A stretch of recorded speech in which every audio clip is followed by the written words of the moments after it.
Body ক্যাম কালকে এটা নিয়ে বিস্তারিত আলোচনা হয়েছে। আপনারা জানেন পুলিশের সম্ভবত অলরেডি 10,000 বডি ক্যাম আছে।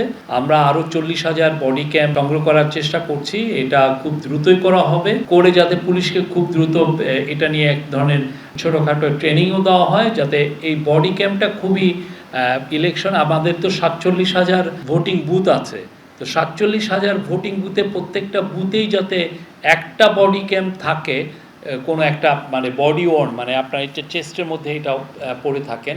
এটা থাকলে যেটা হবে যে তাহলে ভোটিং সেন্টারটার সিকিউরিটিটা আরও ভালোভাবে আমরা ইনশিওর করতে পারবো। এবং এটা এমনভাবে এটা এআই দ্বারা পাওয়ার থাকবে, ফলে যেটা হচ্ছে যে এটা মনিটর করা যাবে ডিস্ট্যান্স জায়গা থেকে। ধরেন এসপি বা ওসি উনি মনিটর করতে পারবেন কি হচ্ছে, যদি ওই জায়গায় কোনো ধরনের ল অ্যান্ড অর্ডার সিচুয়েশন একটু খারাপ অবস্থায় যায়, হ্যাঁ, একটু ওয়ার্সেন হয়, সেক্ষেত্রে তারা খুব দ্রুত ইন্টারভেন করতে পারবে। এটা খুবই এসেনশিয়াল এবং এটা কালকে চিফ অ্যাডভাইজার বারবার বলেছেন এটার জন্য খুব দ্রুত এটা প্রকিউরমেন্ট করা হয়।